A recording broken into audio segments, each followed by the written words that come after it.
elementit siinä pelissä tulee ole yhtä vahvoja, että meillä on niinku vahva visuaalinen novelli ja meillä on vahva tasohyppelypeli, ettei se tunnu siltä, että siinä on vahva visuaalinen novelli, johon vaan läiskytty tasohyppely tai päinvastoin.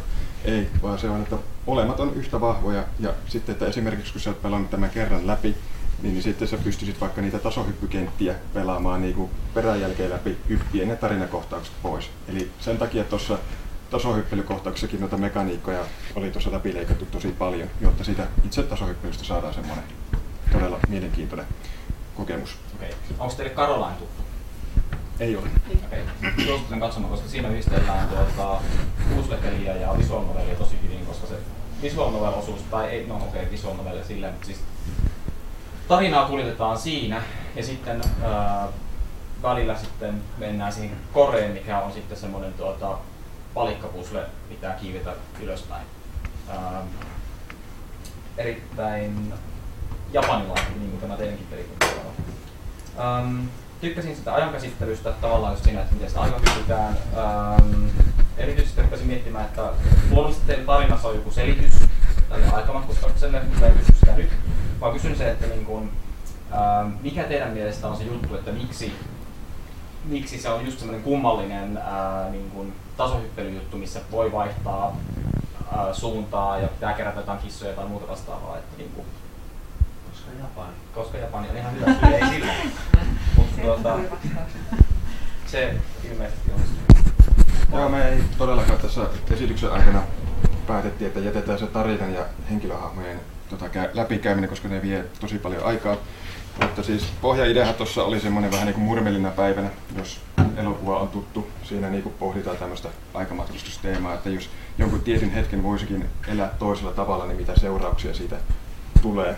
Ja se, että niin kuin, millä tavalla tämä niin kuin liittyy tuohon tasoloikkajuttuun, niin se elokuvissa se menee aina vaan leikkauksella, mutta peleissähän me nyt pystytään mahdollista se, että no, tehdään siitä aikamatkailustakin niin kuin jotain jännää. Ja toisaalta kun se aikamatkustus, kun me visualisoidaan se tuollaisella kentällä, niin sehän on niin kuin melkein täydellinen settingi tuollaisella tasohyppelyllä, koska me voidaan heittää sinne melkein mitä tahansa, että siellä voidaan leijuvia niin kuin,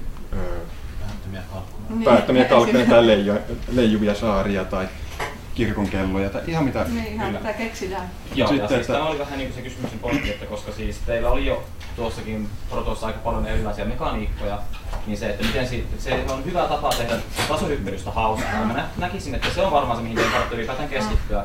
Että se on se core ja sitten se tarina, mikä tulee siinä muussa, niin senkin pitää olla hauskaa pelaamista, ei siinä. Vaan siis tavallaan se, että niitä käydään läpi, että saadaan syvennyttyä siihen maailmaan ja tarinaan, että päästään eteenpäin tasohyppelyssä. Ja tavallaan niin siellä voidaan sitten käsitellä niitä teemoja, mitä siinä on tullut sinne hyppyroille. Episodipohjaisuus on mun mielestä hyvä idea, ja siitä voi ottaa ideaa esimerkiksi niin Phoenix Wright-tyyliin, että ne voi olla myös sen niin kuin yhden kokonaisuuden sisällä olevia episodeja. Päivä, toinen päivä, aika hyppyä siinä niiden tarinoiden välillä. Se ei välttämättä tarvitse olla edes niin kuin julkaisumalli. Et vaikka se olisikin paketti, niin siellä voi olla silti niitä tarinaepisodeja. Ja ehkä näin anna jonkun muun väliin. Kiitos.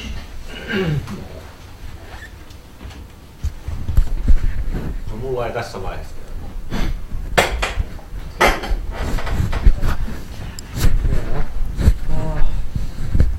Mä aloitan sillä, että tää on alusta asti ollut semmonen niinku hyvin mielenkiintoinen keissi.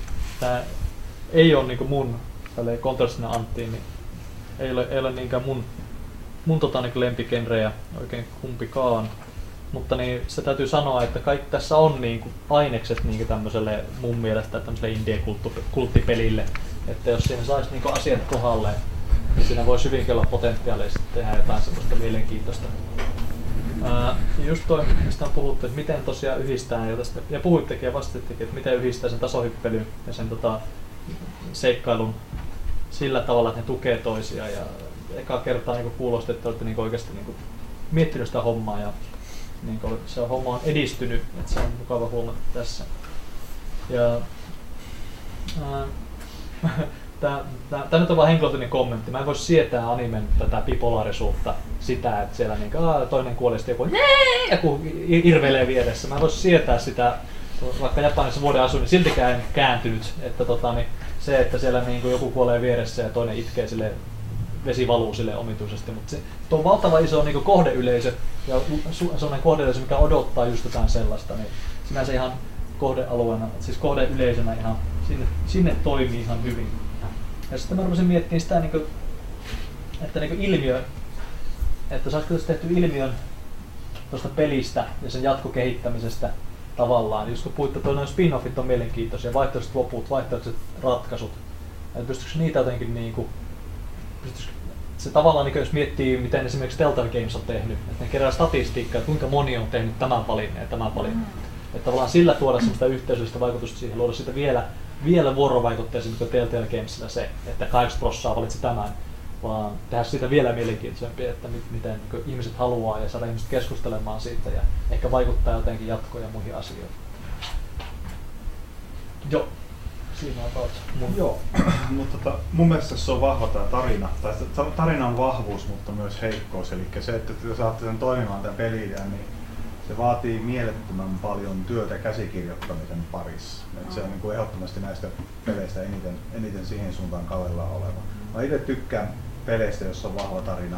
Ihan tämän tyyppisen mä en tavallisesti pelaa, mutta niin kuitenkin mä näen sen idean ja mä näen sen potentiaali, mikä siinä on. Samaten kuin tuo tunnelma, mitä sä vilauttelitte niitä grafikoita, mahdollisuuksia, minkälaisia ne voisi olla, plus sitten se musiikki, pianomusiikki ja nämä kaikki, niin tuntuu, että ne on niin kuin silleen, toimii varmaan hyvin yhteen. Et omalta kohdaltani ainoa iso kysymys, mikä tässä oli, että onko se peli sitten käytännössä mekaniikaltaan riittävän kiinnostava. Kohdeyleisön keskuudessa mahdollisesti näin on, todennäköisesti.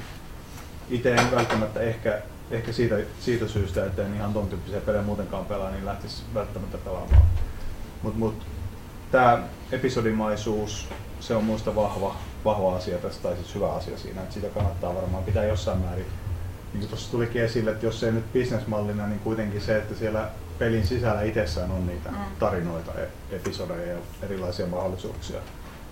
Ja mä pidin näistä määritteistä, oliko se nyt, käyttekö sanaa itkupotkukokemus vai mikä tässä oli alussa, ja sitten tämä saippuamaisuus, ne on sellaisia niin kuin hyviä eroa muihin peleihin tekeviä ilmaisuja, ja niistä kannattaa varmaan tehdä. Ei muuta. Joo, ihan alussa teillä on joku se kuvake siinä, joku itki ja nauro yhtä aikaa. Se on meidän esityksen oikeastaan tärkeä kuva. Ihan vakavissaan niin kuin tavoite, että te teette niin kovaa tarinaa tonne, että se pelaaja kiintyy johonkin siellä niin paljon, että se itkee ton pelin vuoksi. Kyllä. Joo. Siis ihan loistavaa, että uskaltaa tolleen ääneen sanoa. Mä tein mun ensimmäisen kaupallisen pelin vuonna 1996 ja silloin mä sanoin, että mä haluan tehdä joku päivä semmoisen pelin, joka saa pelaaja itkemään. Tossa 2005-2006 mä sain sen tehtyä, mutta se ei itkenyt sen takia, että se olisi ollut hyvä se peli, vaan se tehty huono. Mutta hatunnosto siitä, että teillä on tommonen tavoite. Mun mielestä niinku parhaita pelejä, ainakin mitä mä pelaan, niin on tarinapelit ja sellaiset pelit, missä sä voit jotenkin vaikuttaa siihen tarinaan. Ja ehdottomasti teidän kannattaa viimeisimmät Telltale Gamesin pelit käydä tosi tarkkaan läpi, koska ne luo niinku täydellisen illuusion siitä, että sun valinnoilla on jotakin vaikutusta, vaikka niillä loppujen lopuksi ei hirveästi ole. Ne ei toista pelikertaa, ne pelit ei sinällään kestä, koska silloin se illuusio murenee, mutta ne onnistuu kyllä luomaan niin täydellisen illuusion sille yhdelle pelikerralle. Mä heti tästä alusta asti mä niin halusin tykätä tästä teidän jutusta. Niin. Sitten lopulta mulle jäi semmonen niinku idea, että en mä halua pelata seikkailupeliä ja tasoitusapeliä yhtä aikaa. Mun mielestä se vetoaa niinku erilaisiin dietteihin. Se on just sitä me ollaan itsekin mietitty, että mikä se on niinku se, että miten me saadaan ne yhdistettyä silleen, että ne toimii kokonaisuutena. Kyllähän niissä niinku sitä jotain voi löytää niinku ongelmanratkaisua, tämmöistä niinku voi löytää, mutta sä tavallaan niinku niin eri aivojen osalla ratkaiset niitä ongelmia niissä kahdessa genressä. Se mua huolestuttaa, mutta tosi hienoa, että on tämmöinen kunnianhimoinen niinku ajatus, että lähdetään niinku tarinavetosta peliä tekemään ja tolleen. Tietysti tommosen pelin käsikirjoituskin on jo romaani, Potenssiin 2, mitä enemmän te annatte siihen sitten niitä vaihtoehtoja, mitä siellä voi tehdä. että se aivan valtava työmäärä, mikä teillä on niin kuin eessä, niin älkää antako sen nyt sitten murskata hartioita. Ja se tasoluokka protooli, joka pitkälle viety, siinähän näkyy jo niin paljon elementtejä, triggereitä ja ties vaikka mitä. Ja musta oli hienoa, että se meni hetkinen oikealta vasemmalle vähän niin kuin väärinpäin kuin perinteinen, koska te menitte siinä ajassa ilmeisesti taaksepäin sillä tasoluokka-aikana, mutta se oli jo niin kuin hieno semmoinen yksityiskohta siinä. Ja paljon hyviä, mutta mä olisin niin kuin, mua jäi pikkusen kumminkin niin kuin jotenkin kaivelee. Se on sitten 2 viikkoa eteenpäin, niin sitten ne pienet asiat korjaa. Joo. Sitten se oli aivan mahtava siis ne teidän ne elokuvat ja spin-off TV-sarjat ja kaikki se musta oli aivan mahtavaa. Tosi sitten mä rupesin miettimään, että yleensä niinku, nuo kaikki niinku perustuu jonkunlaiselle hahmolle, josta joku tykkää, joku spin-off, niin jossain joku hahmo, josta tykkää, että tulee spin-off ja teillä ei kumminkaan ollut niinku sillä tavalla mitään näytettävää. Joo, niin siinä ei ole vielä kerätty sitä. Niin. Joo, ei se esimerkiksi, että kun saa niinku kehittää kiintymystä johonkin pelihahmoon, niin kyllähän se niinku peliajassa jo vie se 15 minuuttia. Tää esitys on 20 minuuttia ja sitten meidän kuitenkin täytyy vielä käydä läpi, että mikä tää kaupallistaminen, mikä tää idea on, miten tää toteutetaan ja minkälaisia mekaniikkoja siinä on. Ja se Joomen puhui siitä japanilaisesta kulttuurista. Mun mielestä te teette vielä niinku kertaluokkaa vaikeammaksi saada se pelaaja itkemään tuolla pelissä. Sen takia, että se välittää sillä pelissä jotain pistämällä sen tommoseen niin Japanin teemaan. Niin tavallaan mä jätin sanomatta, että mä ymmärrän tuon anime-kohdeyleisön, mutta siinä anime-kohdeyleisö tuo minusta just sen, että en mä ikinä animeen katsossa jonkun verran kattonut, ollut silleen itkenyt. Se hahmo tekee, se johtuu just siitä, että se on niin väki ja surullinen samaan aikaan, että aivot menee solmuun. Mutta itse olisin saattanut sanoa, etten sanonut, että jättää sen komedia-aspektin pois täysin, mutta en sanonut sitä. Joo, siis jos tuohon saa kommentoida, niin siis oli just ajatuksena siltä, että kun kuitenkin halutaan tehdä viihteellistä peliä, että me ei haluta ihan puhtaasti taidepeliä tehdä, niin siksi sinne otetaan tommosia komediallisia elementtejä, jotta siitä saadaan viihteellisempi. Ja sitten oikeastaan kun käytettiin noita open art assetteja tuossa Proton tekemisen aikana, sitten mä vaan mietin, että no miksei sitten vaan mennä tuo voi olla teidän myös hirttosilmukka tuossa teidän projektissa, että ei ole tavallaan kumminkaan ihan niinku rohkeutta sit niinku tehdä ihan just semmoista kuin haluaisi, vaan ajattelee, että miten me saataisiin, että mahdollisimman suuri yleisö tykkää tästä. Se saattaa vähän jopa niinku tuhota tuon. Siinä on vielä aika paljon semmoisia kohtia, mitä meidän pitää hioa ja miettiä. Yes. Hei, mä oon Jukka ja mä vihaan animea sydämen. Tässä päivä kun Antti on friend on Facebookissa. Ei se, en mä vihaa mitään. Mä en voi sietää animea. Se johtuen sitä, että mä opetan muille ihmisille traditionaalista piirtämistä ja anime monesti tuhoon niitä. Ihan niinku ennen kuin ne aloittaa sen opiskelun. Beside the points. Menkääpä siihen sivulle, missä oli teidän kohderyhmä.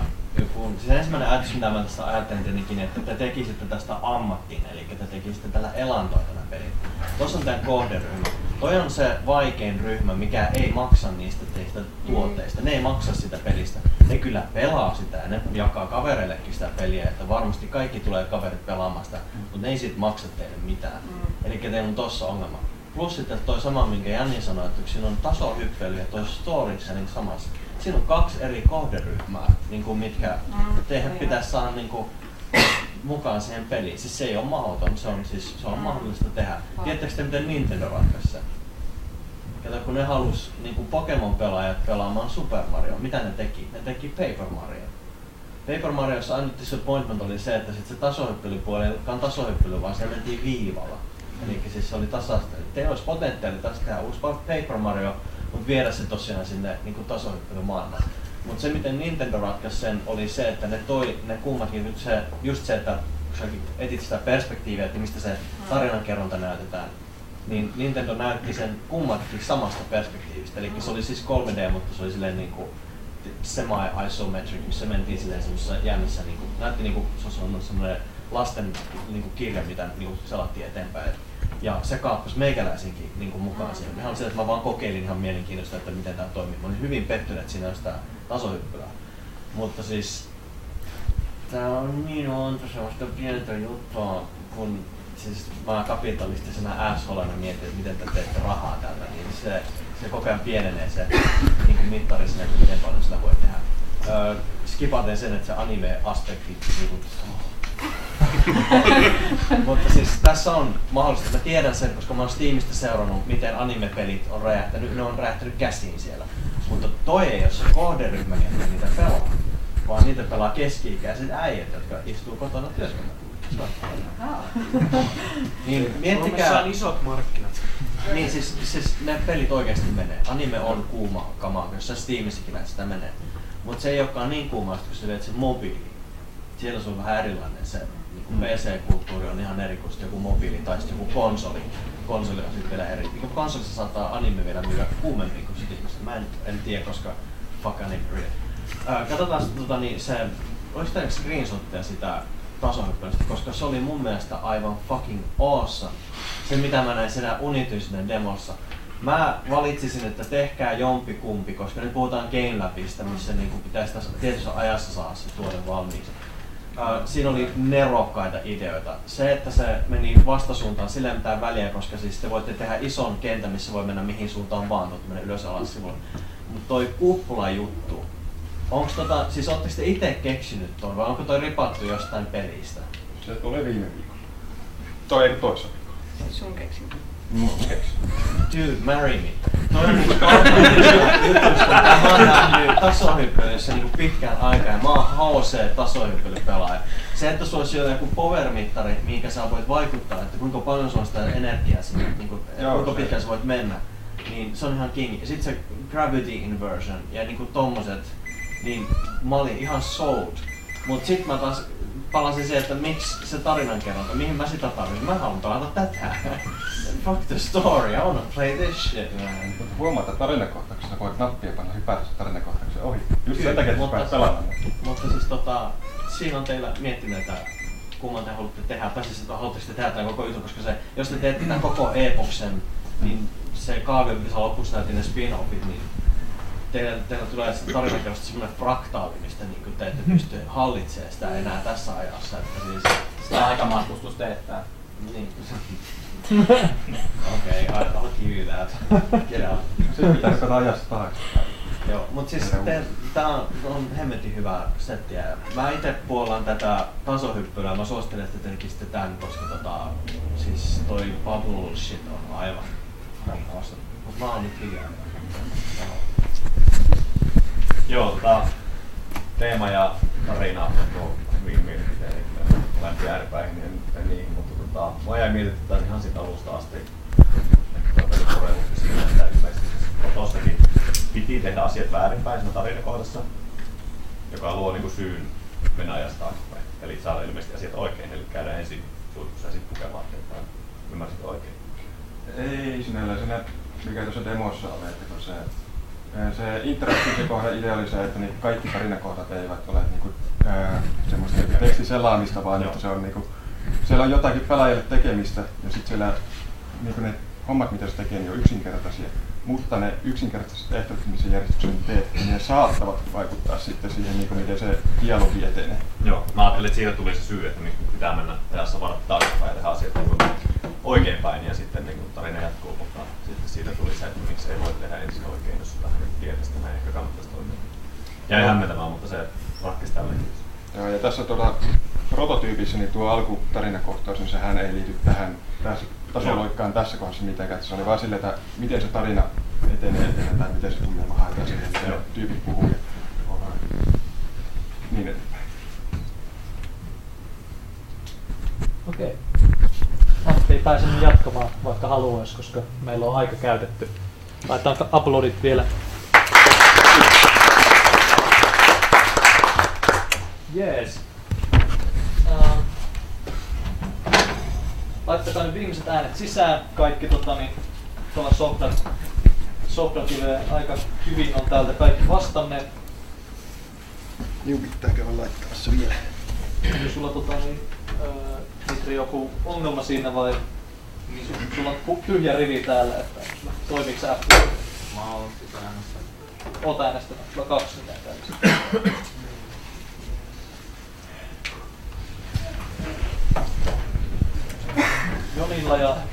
Jonilla ja Mitrillä näkyy tossa, että pisteestä on nollissa.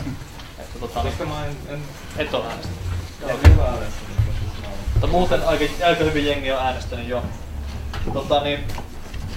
Äänestys sillä tavalla, mä otan vielä muutaman minuutin, että nopeasti äänet sisään.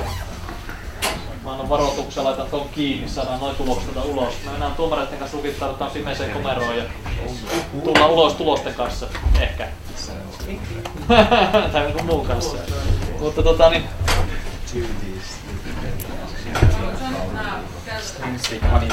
tässä vaiheessa vielä niin iso käsitelle kaikille. Mä oon sanonut monta kertaa ja mä sanon tämän keiteissä ja sanon taas kerran, että musta on aina kauhean lohduttavaa se ajatus, että mun ei tarvitse valita, mitkä pelit menee jatkoon, vaan se tulee yhteispisteestä. En mä haluais valita, en mä osais valita näistä. Mulla olisi näkemystä ja kokemusta valita näistä parhaita läpi, mutta yhteispisteet, keskiarvo on aina oikeassa, niinhän tämä maailma toimii, niin saadaan pisteet kohta selville. Joni, meidät sä äänestää, niin Mä istun tänne ja avaan koneen ja pistän nettiin ja menen äänestämään. jees, hyvä. Jees, mennään me juttelee jo tuomarit, niin tullaan kohta takaisin. Kahvikoneen kauan. Mitä?